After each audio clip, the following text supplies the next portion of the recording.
Bonjour les amis, aujourd'hui je vais vous parler de la pression maximale des pneus qui est indiquée à chaque fois sur le flanc du pneu.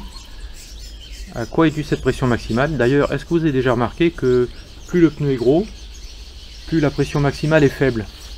Alors on va analyser physiquement les contraintes que font peser la pression du pneu sur l'élément pneu et on va pouvoir comprendre pourquoi en effet plus le pneu a une grosse section, plus la contrainte est importante et plus la pression maximale acceptable sera faible. J'ai relevé les largeurs et les pressions max de plusieurs pneus en magasin, de différentes marques, et voici ce que ça donne en graphique. On voit clairement que plus la largeur est grande, plus la pression maximale est faible. Mais pourquoi cela? Pour répondre à cette question, nous allons analyser les effets de la pression dans un pneu.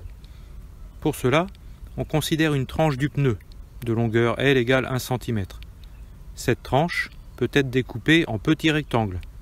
Chaque rectangle subit la même pression, qui exerce une force perpendiculaire à la surface du pneu. Intéressons-nous à un de ces rectangles, de surface S. Quelles sont les forces que subit ce petit morceau de pneu? Autrement dit, quelles sont les actions du monde extérieur sur cet élément? Bien sûr, il y a la traction terrestre, ce qu'on appelle le poids. Mais cette force est négligeable, très petite par rapport aux autres. À part le poids, il y a la force exercée par la différence de pression entre l'air à l'intérieur et l'air à l'extérieur du pneu, c'est-à-dire la pression relative. Cette force, due à la pression relative, est perpendiculaire à la surface. Puis, il y a l'action de la nappe qui tire de chaque côté du rectangle. Ces deux forces sont réparties sur les bords inférieurs et supérieurs. On a donc trois forces sur ce morceau de pneu. La force de pression aura pour effet d'arrondir le pneu, tandis que les forces de traction vont tirer sur la carcasse et sur les crochets de la jante. On se doute que le facteur limitant, c'est la force de traction maximale admissible.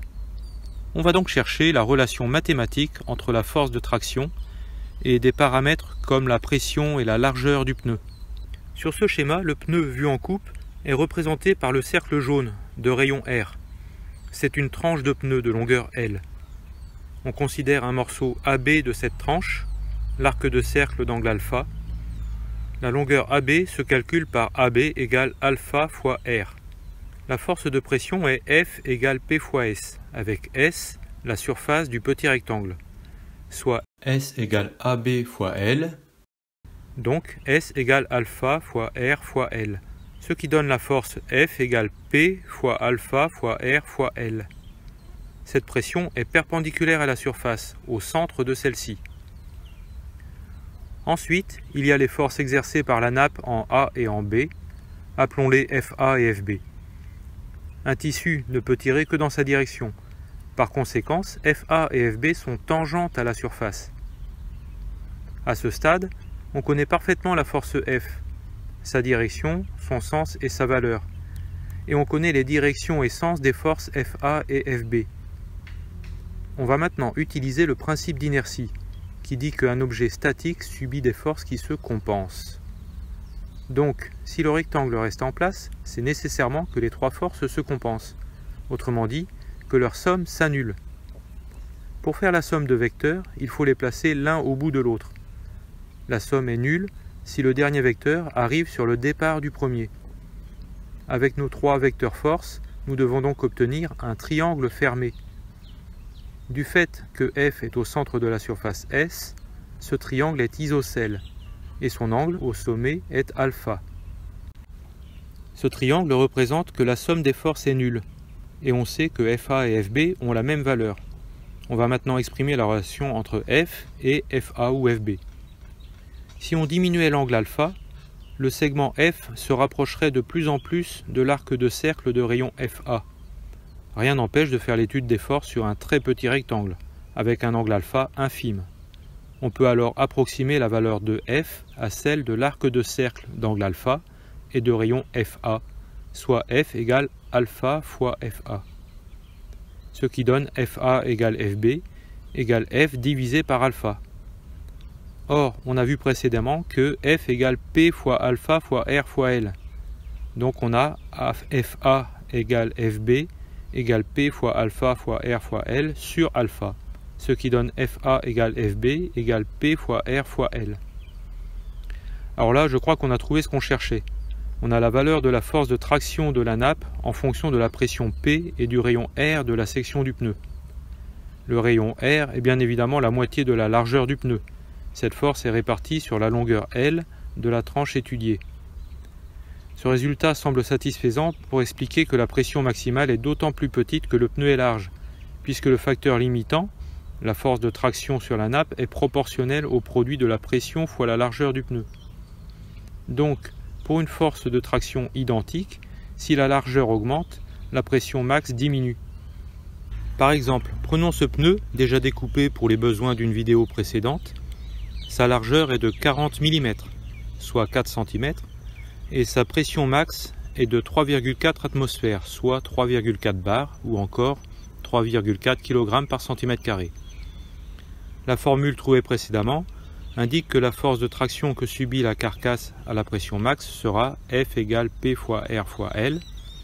Donc, une bande de 1 cm de large doit tenir une force de 3,4 fois 2 fois 1 égale 6,8 kg force. Elle doit supporter le poids d'une masse de 6,8 kg.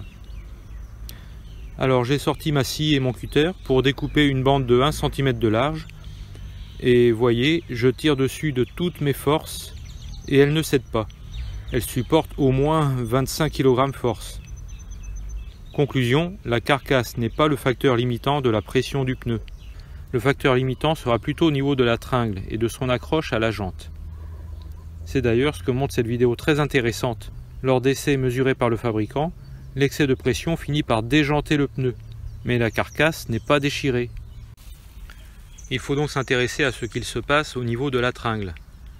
Et donc, comme celle-ci forme un cercle, les forces de traction à gauche et à droite d'une section de la tringle produisent une force totale qui va vers le centre de la roue. Cette force va s'opposer à la force de traction de la carcasse. Si on regarde en détail l'ensemble pneu plus jante, une section de tringle subit 4 forces. La force de traction de la tringle que l'on vient d'expliquer et qui va vers le centre de la roue.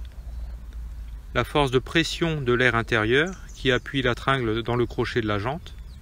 La force de traction de la carcasse étudiée précédemment due à la pression qui est orientée vers l'extérieur. Et la force du crochet sur la tringle qui maintient le pneu dans la jante. Une fois encore, le principe d'inertie stipule que le pneu reste en place si ces forces se compensent. Mais les forces qui s'opposent à la traction de la carcasse sont limitées par la solidité de la jante et de la tringle, alors que la traction, on l'a vu précédemment, est proportionnelle à la pression et à la largeur du pneu. On comprend donc qu'au-delà d'une pression max inversement proportionnelle à la largeur du pneu, le pneu déjante ou la tringle casse, ou encore c'est la jante qui peut casser. Au stade où on en est, on peut répondre à la question « Quelle force de traction s'exerce sur la tringle ?» En effet, en considérant comme hypothèse simplificatrice que la force de traction de la nappe est compensée par les forces de traction de la tringle, on a le schéma suivant. Vous avez une impression de déjà-vu? Normal, ce schéma ressemble au premier. La différence, c'est qu'ici, le cercle ne représente plus la carcasse, mais la tringle. La force FA, perpendiculaire à la tringle, est la force de traction de la carcasse. On a toujours FA égale PRL, avec L la longueur d'un segment de tringle, couvrant un angle alpha. Donc, L égale RJ fois alpha, avec RJ le rayon de la tringle, donc de la jante. Les forces F1 et F2 sont les forces de traction sur la tringle. On a donc F1 égale F2 égale PRL sur alpha, égale PR alpha RJ sur alpha. En simplifiant par alpha, on a donc F1 égale F2 égale P fois R fois RJ. La force de traction sur la tringle est proportionnelle à la pression, à la largeur du pneu et au diamètre de la jante. En conclusion, il semble que le facteur limitant de la pression maximale des pneus, c'est la tringle, la solidité de la tringle. En effet, la pression va exercer une traction sur la tringle qui peut amener celle-ci à s'allonger et faire déjanter le pneu, ou à se casser et faire aussi déjanter le pneu. Et comme la traction est proportionnelle à la pression et à la largeur du pneu, c'est logique que si le pneu est plus large, il faut forcément que la pression maximale soit plus faible, pour que le produit des deux reste constant et reste dans la limite acceptable par la solidité de la tringle. Voilà, c'est tout pour aujourd'hui.